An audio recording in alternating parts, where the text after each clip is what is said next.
अस्सलाम वालेकुम guys. Hope so you all are fine. हमने लास्ट वीडियो हम फर्स्ट ईयर की बायोस्टडी कर रहे थे, जिसमें हमने लास्ट वीडियो में जो है एंजाइम का इंट्रोडक्शन, ठीक है, सेकंड चैप्टर स्टार्ट किया था, उसके कैरेक्टर्स डिटेल में डिस्कस किए थे हमने। और आज का हमारा जो टॉपिक है मैकेनिज्म ऑफ एंजाइम एक्शन, और उसके साथ साथ हम एक्टिवेशन एनर्जी डिस्कस करेंगे। दोनों बहुत ही इंपॉर्टेंट टॉपिक्स हैं, ठीक है।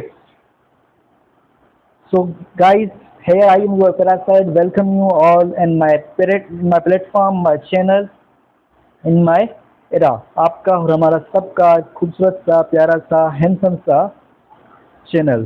सो हम शुरू करते हैं। हमारा जो पहला टॉपिक है that is the mechanism of enzyme action, ठीक है।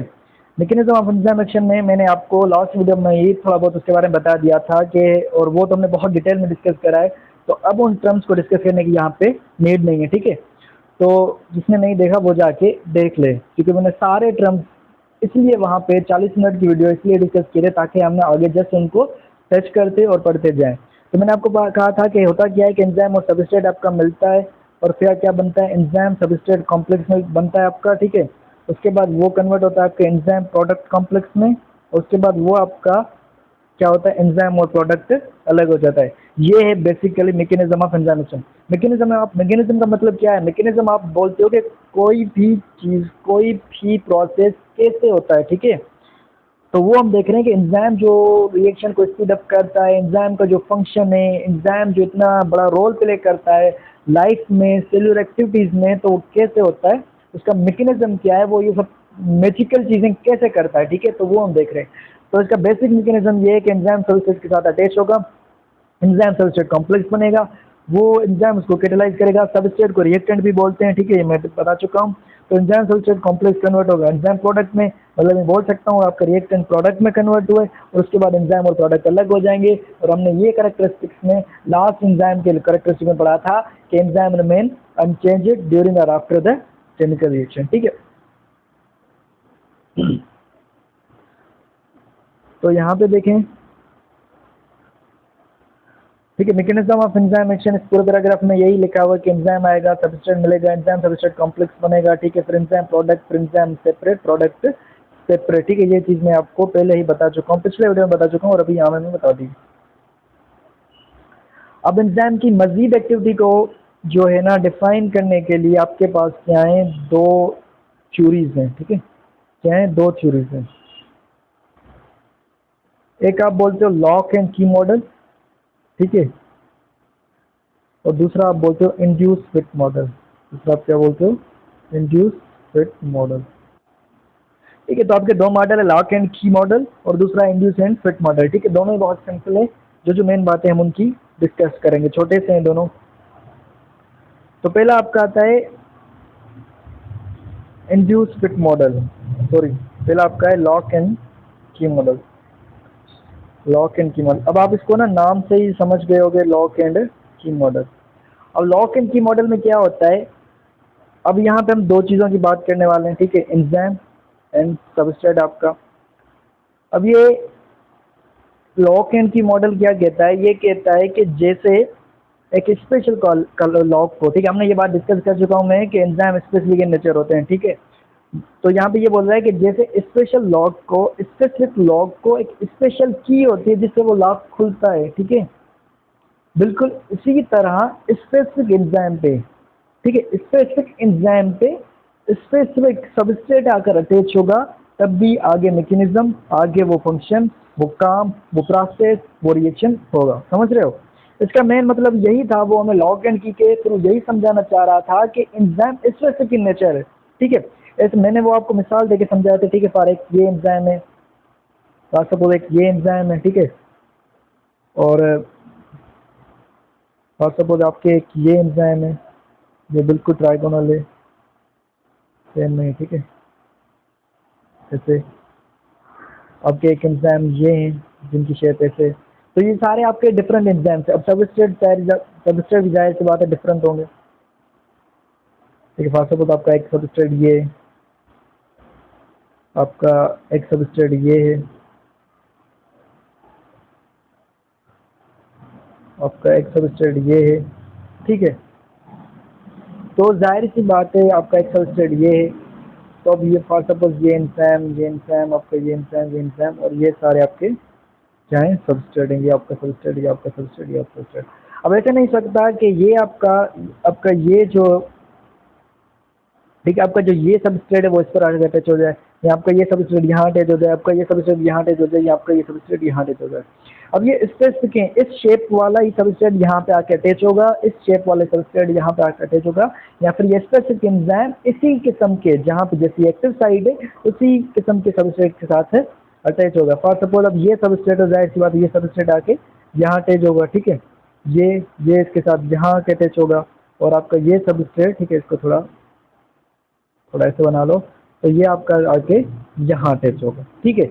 मतलब कि स्पेसिफिक एंजाइम पर स्पेसिफिक सबस्ट्रेट अटैच होगा, जो बात मैं पिछले वीडियो में फुल डिटेल में डिस्कस कर गया हूँ, इसमें इतना कुछ नहीं है। अच्छा, इनके लिए एक वर्ड यूज़ करते हैं, मैंने आपको ये हम सेकंड चैप्टर से पढ़े, कॉम्प्लीमेंट्री। तो क्या बोलेंगे हम, मैंने वहाँ भी समझाया था कि सबस्ट्रेट और एक्टिव साइड या फिर एंजाइम की स्ट्रक्चर क्या होते हैं, एक दूसरे से कॉम्प्लीमेंट्री होते हैं, ठीक है। कॉम्प्लीमेंट्री का यहाँ मतलब यही है। तो लॉक एंड की मॉडल का सिंपल यही है कि जैसे एक स्पेसिफिक लॉक को स्पेसिफिक की अनलॉक करती है, बिल्कुल उसी तरह स्पेसिफिक एंजाइम पर आके स्पेसिफिक सबस्ट्रेट ही अटैच होगा, ठीक है। अगर हम आपके बुक से देखते हैं, लॉक एंड की मॉडल एमएल फिशर ने 1898 में दिया था, किसने, ठीक है, एमएल फिशर ने 1898 में दिया था ये model. According this model particular enzyme पे आपका पर्टिकुलर सबस्ट्रेट आके अटैच होगा, ठीक है, जैसे एक पर्टिकुलर लॉक आपकी पर्टिकुलर की से अनलॉक होता है, ये बात हम लोग करके आए, ठीक है। ये अपने फिजिकल कांटेक्ट पे डिपेंड करते हैं, जाहिर सी बात आपके शेप और आपका जो सबस्ट्रेट का कांटेक्ट होता है फिजिकली होता है। कॉम्प्लीमेंट्री होंगे, ठीक है, ये भी मैंने बता दिया आपको। और आगे यही बोल रहा है कि जैसे बिल्कुल फ्यू, बिल्कुल चंद कीज होती हैं जो आपका लॉक उन्हें अलोक करता है, ठीक है, अनलॉक करने के लिए। तो यहाँ पे बिल्कुल फ्यू सबस्ट्रेट होंगे जो कि एक एंजाइम पर आके अटैच होंगे, ठीक है। अब मेन मेन बात जो याद करने की, ये तो ठीक है, ये तो हम सबको पता है। मेन से एक्ट लॉक एंड की मॉडल ने एक्टिव साइड के बारे में कहा था कि एक्टिव साइड आपकी स्ट्रक्चर क्या है, रिजिड है, ठीक है, वो हार्ड है। एक्टिव साइड आपकी स्ट्रक्चर क्या है, रिजिड, मतलब वो उसमें उसकी शेप में कोई चेंज नहीं आती, ठीक है। तो ये बात याद रखो ना, ये एमसीक्यू पूछते हैं कि किस वाले मॉडल ने जो है ना एक्टिव साइड को रिजिड करार दिया था, that is the lock and की मॉडल। यहाँ पे लिखा भी होगा, ठीक है, कि नहीं लिखा। तो ये जो एंजाइम का स्पेसिफिसिटी है, ठीक है, एंजाइम स्पेसिफिक वर्क है, तो ये जो एंजाइम जिस तरह से काम करता है उसको बोलते हैं एब्सोल्यूट स्पेसिफिसिटी, जिसको हम पिछले वीडियो से डिस्कस करें बार बार, तो इसको मैं ज़्यादा यहाँ पे बात नहीं करा। और ये एक एट ए टाइम एक ही सबस्ट्रेट को जो है ना कैटलाइज करते हैं। ऐसा नहीं होगा कि आपका ये सबस्ट्रेट एक पहला था, पहले से दूसरा सबस्ट्रेट फिर ऊपर से आ जाए, तीसरा फिर से नहीं, एट ए टाइम सिर्फ एक ही सबस्ट्रेट को वो कैटलाइज करेगा। हाँ, ये चला जाए फिर दूसरा सबस्ट्रेट आ जाए, मोस्ट वेलकम। तो हमारा दूसरा मॉडल है इंड्यूस फिट मॉडल, ठीक है। दूसरा मॉडल क्या है हमारा, induce fit model, induce fit model, ठीक है। इंड्यूस फिट मॉडल 1959 में कोशलैंड ने दिया था, किसने, अच्छा इनकी डेट याद रखना, याद और डेट ना पूछें तो ये पूछते हैं दोनों के, ठीक है। इंड्यूस फिट मॉडल ने 1959 में कोशलैंड किया था।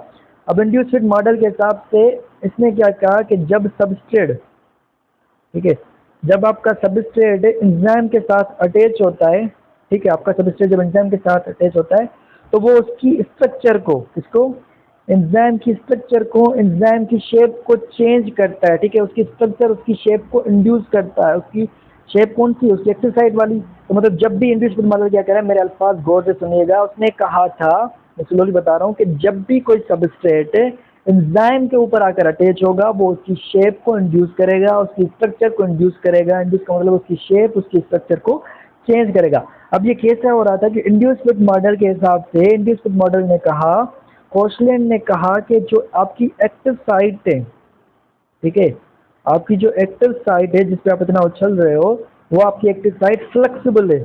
आपकी एक्टिव साइट क्या है, फ्लेक्सिबल है। अब जाहिर सी बात है, अब आज एक चीज़ आपकी फ्लेक्सिबल है ना, तो अब जब उस पर आप प्रेशर डालो, सबस्ट्रेट ऐसे अटैच नहीं होता, ठीक है, सबस्ट्रेट अटैच होगा, एंजाइम की एक्टिव साइट फ्लेक्सिबल है, तो अंडरस्टूड उसकी शेप में चेंज आएगी। फॉर सपोज आपका ये, ठीक है, ये आपका एंजाइम है, यहाँ पे आपका सबस्ट्रेट है, ठीक है। अब इस सबस्ट्रेट को आप यहाँ पर आके अटैच करोगे तो क्या होता है, शेप चेंज हो जाती है। हमारे बुक में भी दी हुई है, हम उसको देखते हैं। तो इंड्यूस फिट मॉडल का सिंपल यही था कि आप ये दोनों डेफिनेशन याद कर लेना, ठीक है, कि जब आप सबस्ट्रेट को इंड्यूस करोगे तो उसके स्ट्रक्चर में, उसकी शेप में, एंजाइम की शेप में चेंज आती है। ठीक, कोशलैंड ने दिया 1959 में, ठीक है, इंड्यूस विद मॉडल के नाम से, कि जब भी सबस्ट्रेट आपके एंजाइम के साथ कंबाइन होगा तो वो स्ट्रक्चर को इंड्यूस करेगा, उसको चेंज करेगा। और उसके बाद कैटालिटिक एक्टिविटी पर, कैटालिटिक एक्टिविटी में बता चुका हूँ भाई, कैटालिटिक एक्टिविटी मैंने बताया था, बाइंडिंग साइड, कैटालिटिक साइड, इन दोनों को हमने डिटेल में पढ़ा था। बाइंडिंग साइड क्या होता है, एंजाइम सबस्ट्रेट आपका अटैच होता है। कैटालिटिक साइड क्या होती है, कैटालिटिक साइड आपकी वो होती है जब वो उसको रिएक्टेंट को यानी कि सबस्ट्रेट को प्रोडक्ट में कन्वर्ट करता है, कैटलाइज करता है। कैटलाइज वर्ड इसलिए यूज होता है जब आपका रिएक्शन कन्वर्ट हो रहा हो, रिएक्शन में कन्वर्जेशन हो रही हो, ट्रांसफॉर्मेशन हो रही हो, ठीक है, more efficiently. It means according to this आपकी एक्टिव साइड क्या है, फ्लेक्सिबल है, मैं आपको बता चुका हूँ। और जिसके वजह एक्टिव साइड में आपकी चेंज होती है और सबस्ट्रेट आपका प्रोडक्ट में कन्वर्ट होता है, ठीक है। और यही चीज़ आपकी जो है, अब देखना इसको थोड़ा जूम कर लेते हैं, ठीक है।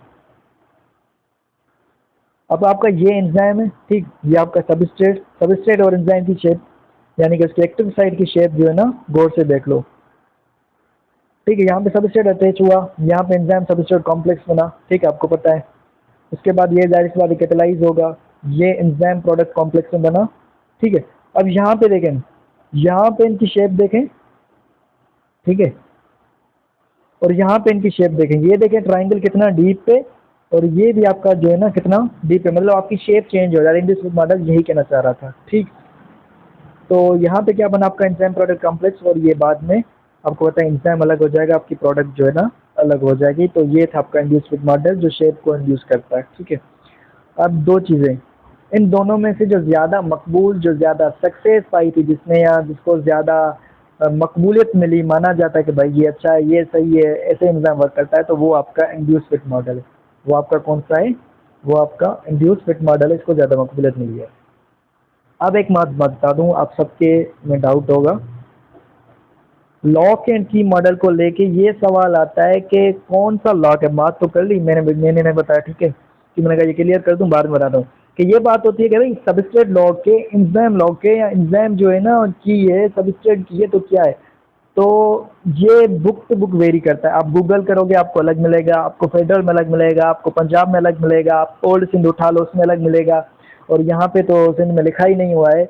तो इसके लिए कोई भी कंफर्मेशन नहीं है, टीचर्स की नहीं बताते हैं, बुक के हिसाब से होता है, ठीक है। अगर मैं ओल्ड बुक की बात करूँ तो लॉक जो होता है वो आपका एंजाइम होता है, ठीक है, और की जो होता है आपका सबस्ट्रेट होता है। ओल्ड बुक की बात करूँ, पंजाब में भी यही है, ठीक है। फेडरल में क्या है, फेडरल में आपका एंजाइम की है, सबस्ट्रेट आपका लॉक है, ठीक है, ऐसा ही है। ये तो कंफर्म कर लेना, बट सिंध का ये है कि बट नहीं, मेरे को कंफर्म है, ठीक है। फेडरल में क्या है, फेडरल में आपका एंजाइम की है और सबस्ट्रेट आपका लॉक है। गूगल करोगे तो भी आपको शायद यही,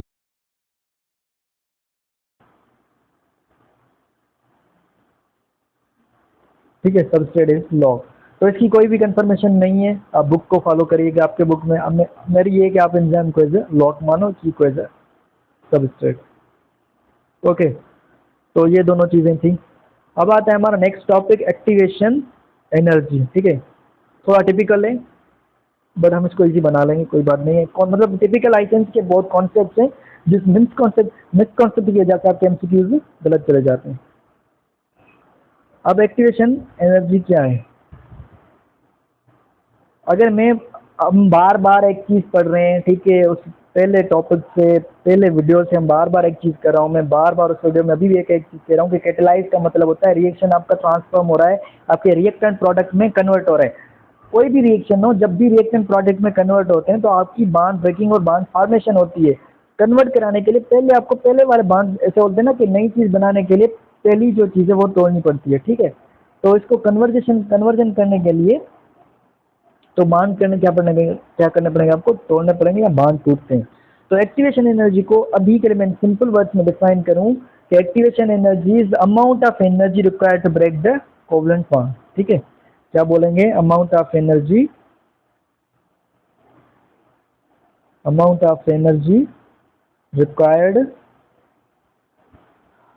required to break covalent bonds, ठीक है। इन मॉलिक्यूल्स में जो कोवलेंट बॉन्ड्स होते हैं उनको ब्रेक करने के लिए, मैंने कहा है पहले, ठीक है, यहाँ पे टच पे राइटिंग इतनी अच्छी नहीं बनती, तो आप, और मैं तो वैसे भी पेज पे लिखता हूँ तो बोलते हैं डॉक्टर की तरह लिख रहे हो, तो आप जो है ना नोट्स बना लिया करो साथ साथ में, इसलिए मैं बार बार रिपीट करता हूँ ताकि आप जो है ना सुन के लिख लिया करो वीडियो को पॉज करके। So amount of energy required to break the covalent bond is called the energy of activation. अभी के लिए मैं सिंपल एक्टिवेशन को डिफाइन करूँ कि जब आपके कोवलेंट बॉन्ड को टूटने के लिए जितनी एनर्जी चाहिए उस एनर्जी का नाम क्या है, आपका एक्टिवेशन एनर्जी। ठीक है, अब मैंने आपको एक बात कही थी, आपको याद है इंट्रो में, कि एंजाइम की डेफिनेशन। ठीक है, एंजाइम का क्या डेफिनेशन अब तो मैं पता है। ठीक है, enzyme is biocatalyst which speed up the reaction. Enzyme क्या करता है, आपके रिएक्शन को स्पीड अप द रिएक्शन, आपके रिएक्शन को स्पीड अप करता है। मैंने उस वक्त कहा था कि ये जो डेफिनेशन है फुल नहीं है, या इसके नीचे आगे भी होता है, मैंने वहाँ बताया था नहीं। ठीक है, बट मैंने ये जरूर कहा था, इसको हम आगे एक्टिवेशन वाले टॉपिक में देखेंगे। Enzyme speed up the reaction by lowering activation energy. ठीक है, बाय लोअरिंग एक्टिवेशन एनर्जी। हम बोलते हैं ना कि एंजाइम रिएक्शन को स्पीड अप कर रहा है, बट कैसे कर रहा है वो अब हम देख रहे हैं। तो मैंने एक बात कही थी कि enzyme speed up the reaction by lowering activation energy. Activation energy को कम करके वो रिएक्शन को स्पीड अप करता है। तो भी आने जब मैं फर्स्ट ईयर में था, जब मैंने ये लाइन पढ़ी थी, तो मैं सोचता रहता था, मतलब मैं बहुत कुछ सोचता रहता था इनको लेके। तो मैं सोचता था कि एनर्जी आप बढ़ाओ तो आपका रिएक्शन स्पीड अप होना चाहिए ना। मतलब कैजुअली हम यही पढ़ते हैं केमिस्ट्री वगैरह में भाई, कि हमने एनर्जी ज़्यादा दे दी, हीट ज़्यादा दे दी, आपका जो है ना रिएक्शन स्पीड अप हो गया। तो मैं ये सोच रहा था कि मतलब हमारे कुछ बायो के टीचर भी अच्छे नहीं थे, खैर। तो मैं ये सोच रहा था कि आप एनर्जी को कम कर रहे हो और उल्टा फिर आप बोल रहे हो कि रिएक्शन स्पीड अप हो रहा है, तो ये कैसे हो रहा है। ठीक है, तो ये मैजिक हम जो है ना अब देखने वाले हैं कि ऐसा कैसे होता है, और उसके बाद एक्टिवेशन एनर्जी को हम डिफरेंट पैरामीटर्स में डिस्कस करेंगे। चलो एक ग्राफ बना लेते हैं।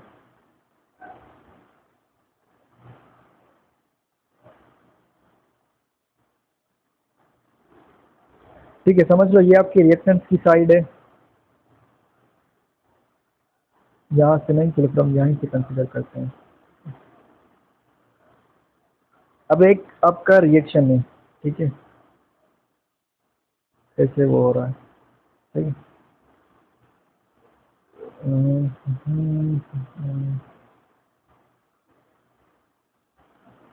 ठीक है, ऐसे। तो यार अच्छे से बना लेते हैं, रुके।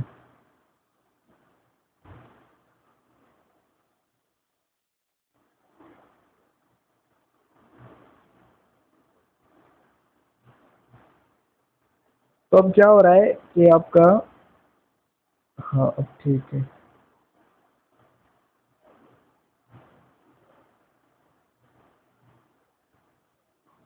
ओके। ड्राइंग मेरे को नहीं आती लिटरली, चलो सही है, ऐसे हो रहा है। तो मेन जो बात मैं आपको समझाना चाह रहा हूँ वो आप समझे। अब एक रिएक्शन है, ठीक है, यहाँ से आपके रिएक्टेंट है, बोल लो। ठीक है, यहाँ पे क्या है, आपके रिएक्टेंट है, ये आपके प्रोडक्ट में कन्वर्ट हो रहे हैं यहाँ पे। ठीक है, ये एक आपका रिएक्शन हो रहा है। तो उस रिएक्टेंट को, फॉर सपोज ये आपका रिएक्टेंट है, ठीक है, उस रिएक्टेंट को प्रोडक्ट में कन्वर्ट होने के लिए जाहिर सी बात है आपको ये बैरियर, ठीक है, वो बैरियर कौन सा है, कोवलेंट बॉन्ड बोल लो आप। ये बैरियर या फिर ये आपको हेल्थ जो है क्रॉस करना पड़ेगा रिएक्टेंट को प्रोडक्ट में कन्वर्ट करने के लिए। ठीक है, तो इस बैरियर को तोड़ने के लिए, इस कोवलेंट बॉन्ड को तोड़ने के लिए जो आपको एनर्जी चाहिए, दैट इज एक्टिवेशन एनर्जी। तो मैं बोलूँ कि यहाँ से लेके यहाँ तक आपकी क्या है, एक्टिवेशन एनर्जी है। ठीक है, यही लिख लेते हैं। चलो आपने इसको कन्वर्ट कर लिया, कन्वर्ट तो हो जाएगा, टाइम लेगा, कुछ भी हो लेगा। ठीक है, मैं ये समझा रहा हूँ कि एक्टिवेशन एनर्जी को कम करके आप रिएक्शन को कैसे स्पीड अप करते हो। ठीक है, अब यहाँ इसको आप एक एग्जांपल ले लो कि आप बंदे हो, ठीक है, आपको ये सामान जो है ना पहाड़ के उस पार पहुँचाना है। ठीक है, अब यहाँ से क्रॉस कर रहे हो तो जाहिर सी बात है ज़्यादा टाइम लगेगा, ज़्यादा मेहनत लगेगा। ये रहा स्टोरी का एक पार्ट। दूसरा पार्ट देखते हैं हम। चलो आप वहाँ पे क्रॉस कर रहे हो और आपको एक बंदा आकर बोले कि भाई ये तुम क्या कर रहे हो। ठीक है, यहाँ पहाड़ी के बीच में से भी एक रास्ता जाता है, पहाड़ी के बीच में से एक रास्ता जाता है, वहाँ जाओ, यहाँ लंबा रास्ता क्यों किए कर रहे हो। तो एंजाइम क्या करता है, सिमिलरली एंजाइम क्या करता है, आपके उस रिएक्टेंट को, उस रिएक्शन को एक अल्टरनेट पाथ प्रोवाइड करता है। ठीक है, एंजाइम आपका क्या करता है, उस रिएक्शन को एक अल्टरनेट पाथ प्रोवाइड करता है। ठीक है, एंजाइम आपका अल्टरनेट पाथ प्रोवाइड करता है। जैसे आपको एक बंदे ने आके बोला कि भाई इतनी मेहनत क्यों कर रहे हो, आपको यहाँ से भी रास्ता मिल सकता है, आप यहाँ से चले जाओ, तो आप जाहिर सी बात है वो रास्ता प्रेफर करोगे। ठीक है, यार ये मैं ठीक से बना लेता हूँ। इतना नीचे भी ठीक है नहीं है, ठीक है। ये यहाँ और ये यहाँ पे, और आपका जो अल्टरनेट पाथ है उसको हम थोड़ा यहाँ से बना लेते हैं, ठीक है। और आपकी ये रही एक्टिवेशन एनर्जी, ये यहाँ तक, ठीक है। तो आपको एक बंदा आके बोले भाई कि बीच में भी रास्ते जाते हैं तो जाहिर सी बात अपनी मेहनत करोगे नहीं, ठीक है। तो एंजाइम क्या करता है, अब देखना इनकी एक्टिवेशन एनर्जी कैसे लो करता है। तो एंजाइम आपको एक अल्टरनेट पाथ प्रोवाइड करता है कि भाई यहाँ से जाओ, इतनी बड़ी ज़्यादा मेहनत क्यों कर रहे हो। अब पहले आपको जो एक्टिवेशन एनर्जी रिक्वायर्ड थी वो इतनी ज़्यादा थी, ठीक है। अब आपको जो एक्टिवेशन एनर्जी चाहिए वो कितनी है, मैं किस कलर से लिखूँ, ठीक है। अब आपको जो एक्टिवेशन एनर्जी चाहिए वो जस्ट इतनी है, ठीक है। अब एक्टिवेशन एनर्जी क्या है, मैंने कहा ना एक्टिवेशन एनर्जी वो एनर्जी जो आप बैरियर को क्रॉस करने के लिए यूज करो। अब आपका बैरियर कहाँ है, यहाँ तक है, ठीक है। तो आपको एक्टिवेशन एनर्जी कितनी चाहिए, सिर्फ यहाँ तक। अब देखो कहाँ से, मतलब ये इतना ज़्यादा अमाउंट आपका एक्स्ट्रा है, ठीक है। इतना ज़्यादा अमाउंट आपका एक्स्ट्रा है, ठीक है। इतना ज़्यादा अमाउंट आपका एक्स्ट्रा है, मतलब पहले आपको इतनी ज़्यादा एक्टिवेशन एनर्जी चाहिए थी, देख लो लाइन से पता अब आपने इतनी सी एक्टिवेशन, मतलब कितनी ज़्यादा एक्टिवेशन है, इतनी ज़्यादा एक्टिवेशन एनर्जी आपने कम कर ली, ठीक है। अगर आपको ऐसे हम नंबर में ले लेते हैं, मैं आपको कहूँगा आपको एक्टिवेशन एनर्जी जो है ना, पहले वाले रिएक्शन को बैरियर को क्रॉस करने के लिए 100 जूल चाहिए थी। अब एंजाइम आया, ये क्या है, ये विदाउट एंजाइम है, ये विदाउट एंजाइम है, और ये आप बुलापा आपका विथ एंजाइम है, ठीक है। अब एंजाइम आया, उसने क्या किया, आपको अल्टरनेट पास किया। अब वही वही रिएक्शन आपने 20 जूल की एनर्जी, 20 जूल एक्टिवेशन एनर्जी में कर दिया। तो यहाँ पे क्या हुआ, आपने 100 में से 20, आपने 80 जूल एनर्जी को, एक्टिवेशन एनर्जी को कम कर दिया। तो ये कॉन्सेप्ट है। मेरा ग्राफ थोड़ा टेढ़ा बना है, बट बुक का ग्राफ देख लेते हैं, वो सही बना हुआ है कि एक्टिवेशन एनर्जी को कम करके आप कैसे स्पीड, क्योंकि वो बैरियर वाली एनर्जी है, जाहिर सी बात बैरियर जितना कम होगा आपको एनर्जी उतनी कम लगेगी, ठीक है ना। एक्टिवेशन एनर्जी क्या है, आपके बैरियर वाली एनर्जी है। तो जितना आपका बैरियर कम उतनी एनर्जी कम, उस बैरियर को, ये भी एमसी याद है, बैरियर को क्रॉस करने के लिए जो एनर्जी होती है वो हम क्या बोलते हैं, एक्टिवेशन एनर्जी, ठीक है। तो हम यहाँ बुक में देख लेते हैं। अब यहाँ पे देखें, ठीक है, ये आपके रिएक्टेंट्स हैं। अब ये आपका जा रहा है विदाउट एंजाइम, ठीक है, विदाउट एंजाइम आपका ये रिएक्शन जा रहा है यहाँ तक, क्या है ये, विदाउट एंजाइम, ठीक। तो ये आपको देख रहे हैं, आप दिख रहे होगे, ठीक है। लाइन मारो तो ज़्यादा, ये आपकी क्या एक्टिवेशन एनर्जी है यहाँ तक, ठीक है, ये आपकी सारी एक्टिवेशन एनर्जी है, ठीक है। अब एंजाइम ने क्या किया, एंजाइम आया, ठीक है, एंजाइम आया और उसने आपको एक अल्टरनेट पाथ दिया कि भाई आप यहाँ से जा सकते हो विथ एंजाइम, ठीक है। उसने आपको एक अल्टरनेट पाथ दे दिया जो मैंने बताया। अब देखो, पहले आपको इतनी ज़्यादा एक्टिवेशन एनर्जी आ गई, अब आपकी एक्टिवेशन एनर्जी क्या हुई, कम हो गई। ये सारा पार्ट आपकी एक्टिवेशन एनर्जी का रिड्यूस हो गया, ठीक है। और आपकी ये वाली जो एनर्जी, ये बोलते हैं हम चेंज इन फ्री एनर्जी, ये भी आपको डायग्राम में पूछता है, ठीक, ओके। वही एग्जांपल हम ले लें कि आपकी जो पहले एनर्जी थी वो 100 जूल थी, ठीक है। अभी आपने वो 20 जूल में कर दिया, तो आपने एक 80 जूल जो है ना कम कर दी, मतलब एक्टिवेशन एनर्जी को कम करके आप रिएक्शन को स्पीड अप करते हो। तो बहुत ज़्यादा बात हो गई इस पर, होप्स आपको समझ में आ गया होगा, ठीक है। हम बुक की तरफ देखते हैं, तो बुक क्या कहते हैं हमारा। सो केमिकल ट्रांसफॉर्मेशन, उन बॉन्ड को ब्रेक करने के लिए आपको एनर्जी चाहिए होती है, उस बैरियर को क्रॉस करने के लिए एनर्जी चाहिए होती है, जिसको हम बोलते हैं एक्टिवेशन एनर्जी, ठीक है। ये बात हो गई। Minimum quantity of energy is required to activate. अच्छा, ये आपकी वो एनर्जी है जो ट्रिगर का भी काम करते हैं, उन मॉलिक्यूल्स को, ये जो आपका बैरियर क्रॉस कर रहे हैं उन मॉलिक्यूल्स को एक्टिवेट करती है क्रॉस करने के लिए, उनको ट्रिगर करती है कि भाई ये काम परफॉर्म करो। देखो मैंने कहा था डिफरेंट प्रोस्पेक्ट टेस्ट में हम डिफरेंट डेफिनेशन लेंगे, प्रोस्पेक्ट टेस्ट तो डिफरेंट नहीं है, वही सेम कॉन्सेप्ट से। तो अगर आपको कैसे भी पूछ सकता है, तो आपको ये पता होना चाहिए, ऐसा नहीं आप एक डेफिनेशन रख के बैठो भाई लोअरिंग या फिर बैरियर को या फिर कोवलेंट बॉन्ड को ब्रेक करने के लिए, नहीं, ये भी पूछ सकता है कि उन मॉलिक्यूल्स को ट्रिगर कौन करता है, तो वो भी आपकी एक्टिवेशन एनर्जी होती है, ठीक है। केमिकल ट्रांसफॉर्मेशन, इससे बात कर करके मैं मतलब कल से बात कर रहा हूँ पिछली वीडियो से कि भाई जो है आपकी ट्रांसफॉर्मेशन रिएक्टेंट आपके प्रोडक्ट में कन्वर्ट होते हैं। अच्छा, तो ये बोल रहा है कि एक्टिवेशन एनर्जी जो आपकी नॉन लिविंग में होती है ना, जैसे मैंने पहले ही बात कर दी, हम केमिस्ट्री में पढ़ते हैं भाई हीट बढ़ाओ आप, ठीक है, हीट बढ़ाओ रिएक्शन जल्दी हो जाएगा। तो नॉन लिविंग में हीट आपकी एक्टिवेशन एनर्जी का काम करता है, जिसमें हम हीट बढ़ाकर जो है ना रिएक्शन को जल्दी करवा देते हैं। बट आप लिविंग्स में सच नहीं कर सकते, क्योंकि हमने पढ़ा है कि एंजाइम सेंसिटिव है, ठीक है, एंजाइम टेम्परेचर के सेंसिटिव है, पीएच के सेंसिटिव है। एंजाइम स्पेसिफिक टेम्परेचर पे वर्क करते हैं, एक पर्टिकुलर टेम्परेचर पे वर्क करते हैं, ऐसे नहीं एरे गिरे टेम्परेचर पे वर्क कर लें, वो नवाब है भाई, ठीक है। तो एंजाइम आपकी टेम्परेचर को डिस्ट्रॉय भी कर देता है, वो हम आगे फैक्टर्स में पढ़ेंगे। ठीक है, तो ये बात है, तो आप ना लिविंग्स में ये नहीं दे सकते। तो यहाँ पे यही बोल रहा है कि नॉन लिविंग्स, ठीक है, नॉन लिविंग से हीट इज कि वो कोलेजन को बढ़ाती है और आपका रिएक्शन जो है ना जल्दी हो जाता है, बट बायोमॉलिक्यूल्स आपके सेंसिटिव होते हैं, तो जिसकी वजह से आप तो उनको स्पीड अप करते हो, एक्टिवेशन एनर्जी लोअर करे ड्यूरिंग एंजाइम। ठीक। और ये जो आपका एनर्जी प्रोडक्ट कॉम्प्लेक्स मिलता है ना, इसमें एक एनर्जी रिच कंपाउंड होता है, एक एनर्जी पुअर कंपाउंड होता है, एक में एनर्जी ज़्यादा और एक में एनर्जी कम होती है। ठीक है। और उसके बाद ये कॉम्प्लेक्स प्रोडक्ट और एंजाइम में टूटता है, ये भी आपको बताए। एक बात मुझे बतानी थी कि मैं बता दिया कि जिसकी एक्टिवेशन एनर्जी ज़्यादा है तो समझ लो उसका बैरियर ज़्यादा है और वो रिएक्शन देर से होगा, ऐसे आपको कंपेरिजन करने के लिए दे सकता है। और जिसकी एक्टिवेशन एनर्जी कम है, इसमें उसका बैरियर बहुत छोटा है, उसने जल्दी से क्रॉस कर लिया, तो वो रिएक्शन आपका क्या हो जाएगा, जल्दी से हो जाएगा। ये बात याद रखना। ऐसा नहीं हो आप ये देख लो कि इसकी एनर्जी ज़्यादा है तो रिएक्शन जो है ना जल्दी हो जाएगा, नहीं, जिसकी एक्टिवेशन एनर्जी ज़्यादा है वो रिएक्शन लेट होगा, जिसकी एक्टिवेशन एनर्जी ज़्यादा है वो रिएक्शन लेट होगा। ठीक है, याद रख लेना, क्योंकि उसका बैरियर ज़्यादा है, उसको ज़्यादा टाइम लगेगा। तो रेशो और इस पे इसकी एक्टिवेशन एनर्जी ज़्यादा, आपके रिएक्टेंट और प्रोडक्ट में कोई फर्क नहीं पड़ेगा, उनका रेशो जो है सेम होगा जैसे रिएक्टेंट पहले थे प्रोडक्ट पहले भी थे। So guys, thank you, it's all about activation of energy और आपके मैकेनिज्म ऑफ एंजाइम एक्शन।